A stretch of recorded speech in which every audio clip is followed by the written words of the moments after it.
In today's tutorial, I'm going to show you guys how to go about adding a watermark to a video in VLC Media Player. So this should hopefully be a pretty straightforward process, guys. And without further ado, let's go ahead and jump straight into it. So all you have to do is select the Tools tab up at the top, select Effects and Filters, and then there should be a Video Effects tab at the top, and then you want to select Overlay underneath. Should be something that says Add Logo. Go ahead and check mark that.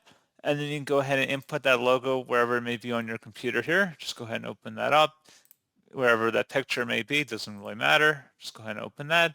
And then you can adjust the size and opacity of that logo as well. You can adjust how it appears on the page by going up and down here.